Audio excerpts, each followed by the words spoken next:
ಮುಂದಿನ ಪ್ರಶ್ನೆ ಪಡುಬಿದ್ರಿಯ ಸತೀಶ್ ಪುರೋಹಿತ್. ನನ್ನದು ಎರಡು ವಿಚಾರಗಳಿದೆ, ಪ್ರಶ್ನೆ ಅಲ್ಲ. ಒಂದು ಉಪನಯನದ ಬಗ್ಗೆ. ಉಪನಯನ ಅಂತ ಹೇಳಿದ್ರೆ ಕೆಲವು ಸಂಪ್ರದಾಯಗಳಲ್ಲಿ ಒಂದು ಮುಹೂರ್ತ ಅಂತೇಳಿ ನಿಗದಿ ಮಾಡಿರ್ತಾರೆ. ಈ ಸಮಯದಲ್ಲಿ ವಟುವನ್ನ ಅಕ್ಕಿಯ ಮೇಲೆ ನಿಲ್ಲಿಸಿ, ಅಕ್ಕಿಯ ರಾಶಿಯ ಮೇಲೆ ನಿಲ್ಲಿಸಿ, ಬಿಳಿ ವಸ್ತ್ರವನ್ನ ಮುಸುಕು ಹಾಕಿ ಒಂದು 2-3 ತರದಲ್ಲಿ ಯಜ್ಞೋಪವೀತಗಳನ್ನು ಹಾಕ್ತಾರೆ. ಹಾಗೆ ವಿವಾಹದಲ್ಲಿ ಮತ್ತೆ ಆ ವರನಿಗೆ 2 ಜನಿವಾರಗಳನ್ನು ಹಾಕ್ತಾರೆ. ಹಾಗೆ ಇನ್ನೊಂದು ವಿಚಾರ, ನೀವು ವೇದದ ಬಗ್ಗೆ ವಿಚಾರಗಳನ್ನು ತಿಳಿಸಿಕೊಡ್ತಾ ಇದ್ದೀರಾ, ಅದು ನಮ್ಮೆಲ್ಲರ ಭಾಗ್ಯ ಅಂತೇಳಿ ತಿಳ್ಕೊಳ್ಬೇಕು. ಹಾಗೆ ಅದಕ್ಕಾಗಿ ಮೀಸಲಿಟ್ಟಂತಹ ಕೆಲವಾರು ಮಠಾಧಿಪತಿಗಳಿರ್ಬೋದು, ಪರಿವ್ರಾಜಕರು ಇರ್ಬೋದು, ಅವರ ಕರ್ತವ್ಯವೇನು? ಅವರು ಇದನ್ನು ತಿಳಿಸಿಕೊಡ್ತಾ ಇಲ್ಲ, ಯಾಕೆ? ಮೊದಲನೇ ಆಚರಣೆ ಏನಿದೆ ಉಪನಯನ ಸಂಸ್ಕಾರ ಅಂತ ನೀವೇನು ಹೇಳಿದ್ರಿ, ಅದಕ್ಕೆ ಸಂಬಂಧಪಟ್ಟಂತೆ ನೀವು ಕೇಳಿರುವ ಅಥವಾ ಪ್ರಶ್ನೆ ಅಥವಾ ವ್ಯಕ್ತಪಡಿಸತಕ್ಕಂಥ ವಿಚಾರ ಏನಿದೆ ಅದಕ್ಕೆ ಪ್ರತಿಕ್ರಿಯಿಸೋದಕ್ಕಿಂತ ಮುಂಚೆ ಒಂದು ಮಾತು ಹೇಳಿಬಿಡ್ತೇನೆ. ಏಕೆಂತಂದರೆ ಇವತ್ತು ಅವ್ರ ಪ್ರಶ್ನೆ ಕೇಳಿದ ಸಮಯದ ಉಪನಯನ, ಇದ್ಯಾವುದೋ ಬ್ರಾಹ್ಮಣರು ಮಾಡೋಂಥ ಒಂದು ಕಾರ್ಯ, ಇದಕ್ಕೂ ನಮಗೂ ಏನು ಸಂಬಂಧ ಅನ್ನೋಂಥ ಒಂದು ಪ್ರಶ್ನೆ ಬರುತ್ತೆ. ಆದರೆ ಉಪನಯನದ ವಿಚಾರ ವೇದಗಳಲ್ಲಿ ಹೇಳಿದೆ, ಮತ್ತು ಈಗಾಗಲೇ ನಾನು ಹೇಳಿರೋ ಹಾಗೆ ವೇದಗಳಲ್ಲಿರ್ತಕ್ಕಂಥ ವಿಚಾರ ಜಾತಿ ಮತ ಪಂಥ ಪಂಗಡ ಗಂಡು ಹೆಣ್ಣು ಭೇದ ಇಲ್ಲದೆ ಎಲ್ಲರಿಗೋಸ್ಕರ ಇದೆ. ಆದರೆ ಉಪನಯನ ಸಂಸ್ಕಾರವೂ ಕೂಡ ಸಕಲ ಮಾನವರಿಗೆ ಕಂಪಲ್ಸರಿ. ಇಲ್ಲಿ ಜಾತಿ ಮತದ ಪ್ರಶ್ನೆ ಇಲ್ಲ, ಗಂಡು ಹೆಣ್ಣು ಭೇದ ಇಲ್ಲ. ಇದು ನಮಗೆ ಗೊತ್ತಿಲ್ಲ ಇವತ್ತು. ಯಾಕೆಂತಂದರೆ ಉಪನಯನ ಅಂದರೆ ಏನು ಅನ್ನೋದೇ ನಮಗೆ ಗೊತ್ತಿಲ್ಲ. ಉಪನಯನ ಅಂತಂದರೆ ಮೂಲ ಅರ್ಥ ಇವತ್ತು ಅದರದ್ದು ಎಷ್ಟೋ ವ್ಯತ್ಯಾಸ ಆಗೋಗಿದೆ ಅಂತ ಇಟ್ಕೋಣ. ನಮ್ಮ ಮಕ್ಕಳನ್ನು ಒಂದು ಗುರುಕುಲಕ್ಕೆ ಕರ್ಕೊಂಡು ಹೋಗಿ ಬಿಡ್ತಕ್ಕಂಥದ್ದು. ಹತ್ತಿರಕ್ಕೆ ನಯನ ಒಯ್ಯುವುದು ಅಂತ. ಆಚಾರ್ಯರ ಹತ್ತಿರಕ್ಕೆ, ಗುರುಗಳ ಹತ್ತಿರಕ್ಕೆ ನಮ್ಮ ಮಕ್ಕಳನ್ನ ಕರ್ಕೊಂಡು ಹೋಗಿ ಬಿಡೋದಕ್ಕೆ ನಿಜವಾದ ಹೆಸರು ಉಪನಯನ. ನಾವು ಉಪನಯನ ಮಾಡಿದ್ವಿ ಸರ್, ಛತ್ರದಲ್ಲಿ ಮಾಡಿದ್ವಿ, ಉಪನಯನದಲ್ಲಿ ಮಗುವನ್ನು ಕರ್ಕೊಂಡು ಮತ್ತೆ ವಾಪಸ್ ಮನೆಗೆ ಬಂದ್ವಿ. ಇದ್ಯಾವ ಉಪನಯನ ಇದು? ಗುರುಕುಲದಲ್ಲಿ ಬಿಟ್ಟು ಬರ್ಬೇಕ್ರಿ, ಅದಕ್ಕೆ ಉಪನಯನ ಅಂತ ಹೆಸರು. ಗುರುಕುಲದಲ್ಲಿ ಯಾಕೆ ಬಿಡಬೇಕು?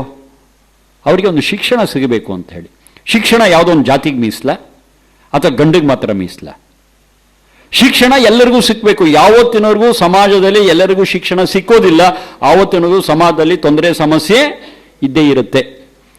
ಯಾವ ಸಮಾಜದಲ್ಲಿ ಎಲ್ಲರೂ ಕೂಡ ಸುಶಿಕ್ಷಿತರಾಗಿರ್ತಾರೆ ಆ ಸಮಾಜದಲ್ಲಿ ಸಮಸ್ಯೆ ಇಲ್ಲ. ಹಾಗಾಗಿ ಶಿಕ್ಷಣ ಅನ್ನುವಂಥದ್ದು ಎಲ್ಲರಿಗೂ ಕಂಪಲ್ಸರಿ.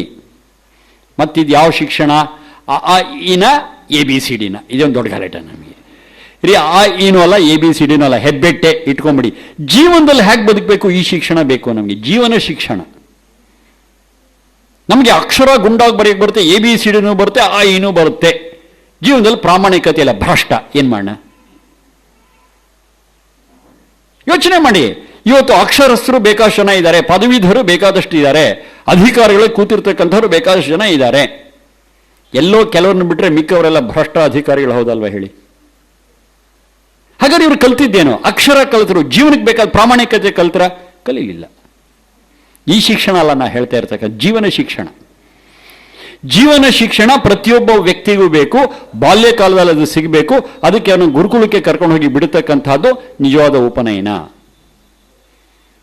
ಮತ್ತೆ ಈ ಉಪನಯನದ ಸಂದರ್ಭದಲ್ಲಿ ಅಕ್ಕಿ ಮೇಲೆ ನಿಲ್ಲಿಸ್ತಿರೋ, ಬೇಳೆ ಮೇಲೆ ನಿಲ್ಲಿಸ್ತಿರೋ, ಇದು ನಮ್ಮ ಮುಖ್ಯ ಅಲ್ಲೇ ಅಲ್ಲ. ಇದು ಸುಮ್ಮನೆ ಎಲ್ಲೋ ಬಂದಿರತಕ್ಕಂಥ ಒಂದು ಸಂಪ್ರದಾಯ. ಶಿಕ್ಷಣದ ಸಂದರ್ಭದಲ್ಲಿ ನಮಗೆ ಬೇಕಾದ ಮಗುವಿನ ವ್ಯಕ್ತಿತ್ವವನ್ನು ರೂಪಿಸ್ತಕ್ಕಂಥ ವಿಚಾರ. ಅಕ್ಕಿ ಮೇಲೆ ನಿಲ್ಲಿಸಿರೋ ವ್ಯಕ್ತಿತ್ವ ರೂಪುಗೊಳ್ಳುತ್ತೆ, ಬೇಳೆ ಮೇಲೆ ನಿಲ್ಲಿಸಿರೋ ರೂಪುಗೊಳ್ಳಲ್ಲ. ಅಲ್ಲ, ಬಿಳಿ ಬಟ್ಟೆ ಹೊದಿಸ್ತಿರೋ, ಯಾವ ಬಟ್ಟೆ ಅದು ಕೂಡ ಕೆಲಸ ಮಾಡೋದಿಲ್ಲ. ಮಗುವಿಗೆ ಜ್ಞಾನವನ್ನು ಕೊಡಬೇಕು. ಮನುಷ್ಯನಿಗೆ ಮುಖ್ಯವಾದ ನಾನು ಆಗಲೇ ಹೇಳಿದೆ, ಯಾವುದು? ಜ್ಞಾನ, ಕರ್ಮ, ಉಪಾಸನೆ. ಈ ಜ್ಞಾನದ ವಿಚಾರವನ್ನು ತಿಳಿಸ್ಕೊಡ್ತಕ್ಕಂಥದ್ದು ಉಪನಯನದಲ್ಲಿ, ಅರ್ಥಾತ್ ಗುರುಕುಲದಲ್ಲಿ ನಮಗೆ ಬಹಳ ಮುಖ್ಯ ಆಗುತ್ತೆ. ಅದಕ್ಕೆ ಬೇಕಾದ ವ್ಯವಹಾರವನ್ನು ಮಾಡಿದಾಗ ಮಾತ್ರ ಅದು ಸಾರ್ಥಕವಾಗತ್ತೆ, ಹೊರತು ಇಲ್ಲೇ ಇದ್ರೆ ಇಲ್ಲ.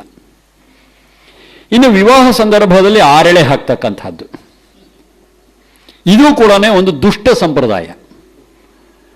ಮತ್ತು ಇದಕ್ಕೂ ಮುಂಚೆ ಆರೆಳೆ ಯಜ್ಞೋಪವೀತ ಹಾಕೋದ್ರ ಬಗ್ಗೆ ಕೂಡ ಒಂದು ಸ್ಪಷ್ಟನೆ ಕೊಡಬೇಕು ನಾನು. ಇವತ್ತು ಏನಾಗಿದೆ, ಯಜ್ಞೋಪವೀತ ಎನ್ನುವಂಥದ್ದು, ಜನಿವಾರ ಎನ್ನುವಂಥದ್ದು ಜಾತಿ ಸೂಚಕ ಆಗಿದೆ. ಆದರೆ ವೇದಗಳ ಹಿನ್ನೆಲೆ ನಾವು ಮಾತಾಡುವಾಗ ಜನಿವಾರವು ಜಾತಿ ಸೂಚಕ ಅಲ್ಲ. ಜನಿವಾರವು ಜಾತಿ ಸೂಚಕ ಅಲ್ಲ, ಒತ್ತಿ ಒತ್ತಿ ಹೇಳ್ತಾ ಇದ್ದೇನೆ. ಆ ಜನಿವಾರವು ಕರ್ತವ್ಯ ಸೂಚಕ. ಪ್ರತಿಯೊಬ್ಬ ಮಾನವನ ಕರ್ತವ್ಯವನ್ನು ತಿಳಿಸ್ಕೊಡ್ತಕ್ಕಂಥದ್ದು ಜನಿವಾರ ಇದೆ. ಹಾಗಾಗಿ ಯಜ್ಞೋಪವೀತ ಅನ್ನತಕ್ಕಂಥದ್ದು ನಾನು ಮಾನವನಾಗಿ ನನ್ನ ಕರ್ತವ್ಯವನ್ನು ಮಾಡ್ತೇನೆ ಅನ್ನುವ ಪ್ರತಿಯೊಬ್ಬರೂ ಹಾಕೊಳ್ಬೇಕಾದಂಥದ್ದಿದೆ. ಜಾತಿಗೂ ಅದಕ್ಕೂ ಸಂಬಂಧ ಇಲ್ಲ. ಏನು ಕರ್ತವ್ಯ? ತುಂಬ ವಿಸ್ತಾರವಾಗಿದೆ, ಸಂಕ್ಷಿಪ್ತವಾಗಿ ಹೇಳಿಬಿಡ್ತೀವಿ. 3 ಎಳೆ ಇರುತ್ತವ. ಮೊದಲನೇದು ಭಗವಂತನ ವಿಚಾರದಲ್ಲಿ ನಮ್ಮ ಋಣ. ಭಗವಂತ ನಮಗೆ ಗಾಳಿ, ಬೆಳಕು, ಭೂಮಿ, ನೀರು, ಆಕಾಶ ಬೇಕಾದನ್ನೆಲ್ಲ ಕೊಟ್ಟಿದ್ದಾನೆ. ಯಾವತ್ತೂ ಎಲ್ಲ ಬಳಸಿದ್ದಕ್ಕೆ ನನಗೆಲ್ಲಿ ಫೀಸು ಅಂತೇಳಿ ಬಿಲ್ ಕಳಿಸಿಲ್ಲ. ಇಂತಹ ಭಗವಂತನ ವಿಚಾರದಲ್ಲಿ ನಮಗೆ ಒಂದು ಋಣ ಇದೆ, ಒಂದು ಸಾಲ ತೀರಿಸ್ತಕ್ಕಂಥದ್ದಿದೆ. ಹೇಗೆ ತೀರಿಸೋದು? ಭಗವಂತ ಕೊಟ್ಟರೆ ಯಾವ ಕೊಡುಗೆಗಳಿದೆ, ಗಾಳಿ, ನೀರು, ಭೂಮಿ ಇತ್ಯಾದಿಗಳು, ಇದನ್ನು ಕೊಳೆ ಮಾಡದೆ, ಪಲ್ಯೂಟ್ ಮಾಡದೆ, ಶುದ್ಧವಾಗಿ ಉಳಿಸ್ಕೊಂಡು ಮುಂದಿನ ಜನಕ್ಕೆ ಕೊಡ್ತಕ್ಕಂಥದ್ದೇ ಭಗವಂತನ ಋಣ ತೀರಿಸ್ತಕ್ಕಂಥ ವಿಧಾನ. ಜನವರ ಹಾಕುವಾಗ ಯಾರಾದರೂ ಹೇಳಿದ್ರೆ ಇದನ್ನು ನಮಗೆ, ಸಾರಿ ಇವತ್ತೇ ಫಸ್ಟ್ ಕೇಳ್ತಾ ಇರೋದು. ಮತ್ತೆ ನಮಗೆ ನಮ್ಮ ಕರ್ತವ್ಯದ ಬಗ್ಗೆ ಪ್ರಜ್ಞೆ ಹೇಗೆ ಬರುತ್ತೆ, ಜಾಗೃತಿ ಹೇಗೆ ಉಂಟಾಗುತ್ತೆ? 2ನೇ ಎಳೆ ಆಗಲೇ ಹೇಳಿದ್ದೇನೆ ಇದನ್ನು. ತಂದೆ ತಾಯಿಗಳ ವಿಚಾರದಲ್ಲಿ ನಮ್ಮ ಋಣ. ಬಾಲ್ಯಕಾಲದಲ್ಲಿ ನಮ್ಮನ್ನು ಪಾಲಿಸಿ ಪೋಷಿಸಿ ಮಾಡಿದ್ದಾರೆ, ಅವರ ವಿಚಾರದಲ್ಲಿ ನಾವು ಶ್ರದ್ಧೆಯಿಂದ ಸೇವೆ ಮಾಡತಕ್ಕಂಥದ್ದು 2ನೇ ಋಣ. ಇದನ್ನು ನೆನಪಿಸುವಂಥದ್ದು ಜನವಾರದ 2ನೇ ಎಳೆ. 3ನೇ ಎಳೆ ಏನು ಅಂತಂದರೆ ಆಚಾರ್ಯ ಋಣ. ಆಚಾರ್ಯ ಅಂತಂದರೆ ಈಗ ತಾನೇ ಹೇಳಿದ ಗುರುಕುಲ, ಜ್ಞಾನವನ್ನು ಕೊಡ್ತಕ್ಕಂಥವ್ರು, ಫೀಸ್ಗೋಸ್ಕರ ಕೆಲಸ ಮಾಡ್ತಕ್ಕಂಥವ್ರು, ಡೊನೇಷನ್ಗೋಸ್ಕರ ಕೆಲಸ ಮಾಡ್ತಕ್ಕಂಥವ್ರು, ಮತ್ತು ತಮ್ಮ ಸಂಬಳ ಹೆಚ್ಚು ಮಾಡಲಿಲ್ಲ ಅಂತ ಕೂಗ್ತಕ್ಕಂಥವ್ರು, ಇವರು ನಿಜವಾದ ಶಿಕ್ಷಕರಲ್ಲ. ಏನು ಬರುತ್ತೋ ಏನು ಬಿಡುತ್ತೋ, ಈ ವ್ಯಕ್ತಿಯನ್ನ ಒಬ್ಬ ಒಳ್ಳೆಯ ಪ್ರಜೆಯನ್ನಾಗಿ ರೂಪಿಸಬೇಕು ಅನ್ನೋ ಒಂದು ಕಮಿಟ್ಮೆಂಟ್ನಿಂದ, ಒಂದು ಬದ್ಧತೆಯಿಂದ ಯಾರು ಕೆಲಸ ಮಾಡ್ತಾರೆ ಅವರು ನಿಜವಾದ ಶಿಕ್ಷಕರು. ಈ ತರಹದ ಯಾರು ಶಿಕ್ಷಕರಿದ್ದಾರೆ, ಈ ತರಹದ ಯಾವ ಆಚಾರ್ಯರಿದ್ದಾರೆ, ಅವರಿಂದ ನಾವು ಪಡೆದಂತಹ ಜ್ಞಾನಕ್ಕೆ ಪ್ರತಿಯಾಗಿ ನಾವು ಏನು ಮಾಡಬೇಕು? ಇದು ಆಚಾರ್ಯ ಋಣ, 3ನೇ ಋಣ. ಏನು ಮಾಡಬೇಕು? ಫೀಸ್ ವಿಚಾರ ಇಲ್ಲ ಅಂದೆ, ಡೊನೇಷನ್ ವಿಚಾರ ಇಲ್ಲ ಅಂತಾರೆ. ಹಾಗಾದ್ರೆ ಏನು ಮಾಡಬೇಕು? ಆ ಆಚಾರ್ಯರು ನಮಗೆ ಏನು ಜ್ಞಾನ ತಿಳುವಳಿಕೆಯನ್ನು ಕೊಟ್ಟಿರ್ತಾರೆ ಅದನ್ನು 4 ಜನಕ್ಕೆ ನಾವು ಹಂಚಿ ಜ್ಞಾನ ಪ್ರಸಾರವನ್ನು ನಾವು ಮಾಡಿದ್ರೆ ಆಚಾರ್ಯ ಋಣ ನಮಗೆ ತೀರದ ಹಾಗೆ. ಈ 3 ಋಣವನ್ನು ನಾವು ನನ್ನ ಜೀವನದಲ್ಲಿ ತೀರಿಸ್ತೇನೆ ಎನ್ನುವಂಥ ಸಂಕಲ್ಪದೊಂದಿಗೆ ಹಾಕ್ಕೊಳ್ಳೋದು ಈ ಜನವಾರ. ಈ ಹೇಳಿದ್ದು ಜಾತಿ ಸೂಚಕವ, ಕರ್ತವ್ಯ ಸೂಚಕವ? ಕರ್ತವ್ಯ ಸೂಚಕ. ಯಾರಿಗಿಲ್ಲ ಈ ಕರ್ತವ್ಯ? ಈ ಜಾತಿಯವ್ರಿಗೆ ಮಾತ್ರ, ಗಂಡಿಗೆ ಮಾತ್ರ ಅಂತಾನ? ಪ್ರತಿಯೊಬ್ಬರಿಗೂ ಇದೆ. ಹಾಗಾಗಿ ಈ ಒಂದು ಸಂಕೇತವನ್ನು, ಈ ಕರ್ತವ್ಯನ ನಮಗೆ ಜ್ಞಾಪಿಸ್ತಕ್ಕಂಥ ಯಾವೊಂದು ಯಜ್ಞೋಪವೀತ ಇದೆ ಅಥವಾ ಒಂದು ಜನವಾರ ಇದೆ, ಇದು ಎಲ್ಲರಿಗೂ ಪ್ರತ್ಯೇಕ. ಇವ್ರದ್ದು ನಾನು, ನಂದು ಇವರು ಬದಲಾವಣೆ ಮಾಡಿಕೊಂಡು ಚೇಂಜ್ ಮಾಡ್ಕೊಳ್ಳೋಕೆ ಬರೋದಿಲ್ಲ. ಹಾಗಾಗಿ ಎಲ್ಲರಿಗೂ ಕೂಡ ಯಜ್ಞೋಪವೀತ ಇದನ್ನು ನೆನಪಿಸ್ತಕ್ಕಂಥ ಒಂದು ಸಂಕೇತದ ಅವಶ್ಯಕತೆ ಇದೆ. ಅದು 3 ಎಳೆಯೇ ಹೊರತು 6 ಅಲ್ಲ, 9 ಅಲ್ಲ. ವೇದದಲ್ಲಿ ಇದಕ್ಕೆ ತ್ರಿವೃತ್ ಅಂತಾನೆ ಬಹಳ ಸ್ಪಷ್ಟವಾಗಿ ಹೇಳಿ. ನಾವೇನು ಯಜ್ಞೋಪವೀತ ಜನವಾರ ಅಂತೀವಿ, ಇದಕ್ಕೆ ವೇದಗಳಲ್ಲಿ ತ್ರಿವೃತ್. 3 ಅಂದರೆ ಅದೇ 3. ಹಾಗೆ ಆ 3 ಎಳೆ 6 ಎಳೆ ಅಂತಕ್ಕಂಥದ್ದು ಸಂಪ್ರದಾಯದಲ್ಲಿ ಬಂದಿರತಕ್ಕಂಥ ದೋಷ ಹೊರತು ವೇದೋಕ್ತ ಅಲ್ಲ. ಇನ್ನು 3ನೇ ಪ್ರಶ್ನೆ ನೀವು ಕೇಳಿರೋದು ಬಹಳ ಸೀರಿಯಸ್ ಆಗಿದೆ. ಆಯಿತು, ಅದಕ್ಕೊಂದು ಉತ್ತರ ಕೊಡೋ ಪ್ರಯತ್ನ ಮಾಡೋಣ.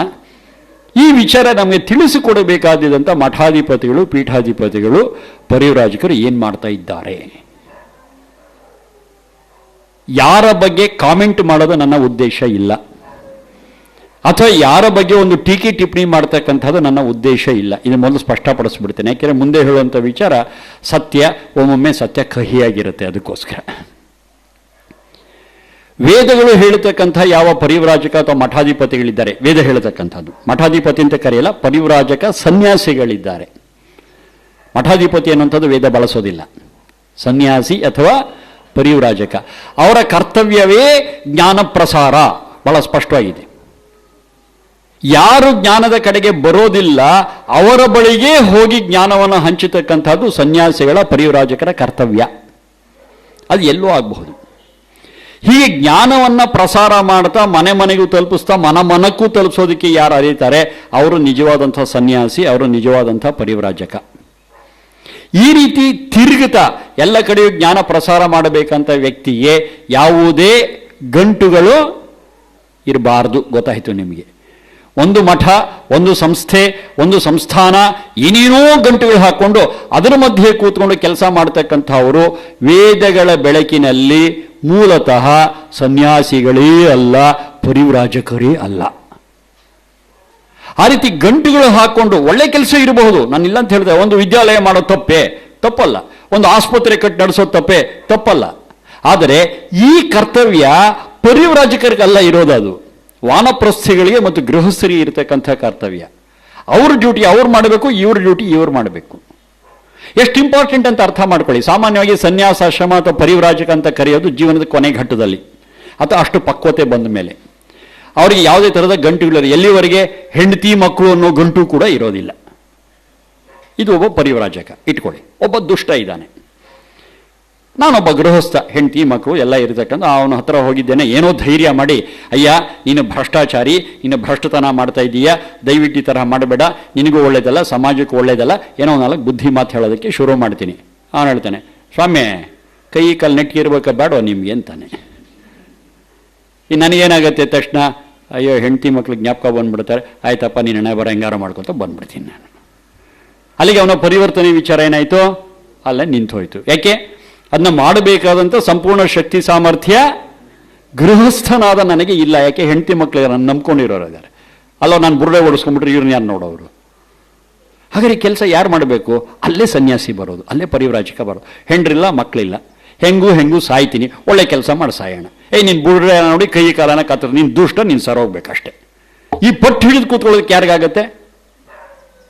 ಪರಿವ್ರಾಜಕ, ಒಬ್ಬ ಸನ್ಯಾಸಿಗೆ ಸಾಧ್ಯ. ವೇದ ಹೇಳೋದು ಇದನ್ನ. ಬೇಜಾರು ಮಾಡ್ಕೋಬೇಡಿ ಹೀಗೆ ಹೇಳ್ತೀನಿ ಅಂತ. ಇವತ್ತಿನ ಯಾರ್ಯಾರು ಬಹುಮಟ್ಟಿಗೆ ಎಲ್ಲೋ ಇಲ್ಲೊಂದು ಅಪವಾದ ಇರ್ಬೋದು, ಎಲ್ಲ ಒಂದು ನಿಯಮಕ್ಕೊಂದು ಅಪವಾದ ಇರುತ್ತೆ ಅಂತ ಇಟ್ಕೋಣ. ಹೆಚ್ಚು ಕಮ್ಮಿ ಇವತ್ತು ಯಾರ್ಯಾರನ್ನ ನಾವು ಸನ್ಯಾಸಿಗಳು, ಪರಿವ್ರಾಜಕರು, ಮಠಾಧಿಪತಿಗಳು ಅಂತ ಹೇಳ್ತಾರೆ, ಅವರೆಲ್ಲರೂ ಪಾದ ಪೂಜೆ ಒಳಗೆ ಮುಳುಗಿದ್ದಾರೆ. ನಂಬರ್ 1 ಇರಲಿ. ಆ ಪಾದ ಪೂಜೆಗೆ ಯಾರು ಹಣ ತಂದು ಕೊಡ್ತಾರೆ, ಯಾರಾದರೂ ಯಾವತ್ತಾದರೂ ಅವರನ್ನ ಏನಯ್ಯ ಪಾದ ಪೂಜೆ ಮಾಡಿ ಹಣ ಕೊಡ್ತೀಯಿಲ್ಲ, ಈ ಹಣವನ್ನು ನೀನು ನ್ಯಾಯವಾದ ಮಾರ್ಗದಲ್ಲಿ ಸಂಪಾದಿಸಿ ಅಂತ ಕೇಳಿದಾರ? ವಿಮರ್ಶೆ ಮಾಡಿ. ಯಾವುದೋ ನಮ್ಮ ಮಠಕ್ಕೆ ಹಣ ಬಂದರೆ ಸಾಕು ಅಂತ ಭಾವನೆಯಲ್ಲಿ ಇರ್ತಕ್ಕಂಥವ್ರ ಸಮಾಜನ ಏನು ಸುಧಾರಣೆ ಮಾಡ್ತಾರೆ? ನಿಜವಾದಂತಹ ಒಬ್ಬ ಮಠಾಧಿಪತಿ ಇಟ್ಕೊಳ್ಳಿ. ಮಠಾಧಿಪತಿ ಕಾನ್ಸೆಪ್ಟು ನಮಗೆ ವೇದಗಳಲ್ಲಿ ಇಲ್ಲ, ಇರಲಿ, ಇಟ್ಕೊಂಬಿಡಿ. ಯಾರೇ ಒಬ್ಬ ಮಠಾಧಿಪತಿ ನನ್ನ ಹತ್ರ ಬರ್ತಕ್ಕಂಥ ಒಬ್ಬ ಭಕ್ತ, ನನಗೆ ಕಾಣಿಕೆ ಕೊಡ್ತಕ್ಕಂಥ ಯಾವನೇ ಒಬ್ಬ ಭಕ್ತ ಪ್ರಾಮಾಣಿಕನಾಗಿರಬೇಕು, ಶುದ್ಧ ಚಾರಿತ್ರ್ಯ ಉಳ್ಳವನಾಗಿರಬೇಕು, ಅವನು ಪ್ರಾಮಾಣಿಕವಾಗಿ ಸಂಪಾದನೆ ಮಾಡಿದ ಹಣದಲ್ಲಿ ಕೊಡಬೇಕು ಅಂತ ಒಂದು ನಿಯಮ ಪಾಲನೆ ಮಾಡಿದ್ರೆ ಸಮಾಜದಲ್ಲಿ ಎಷ್ಟು ಪರಿವರ್ತನೆ ಆಗುತ್ತೆ ಯೋಚನೆ ಮಾಡಿ.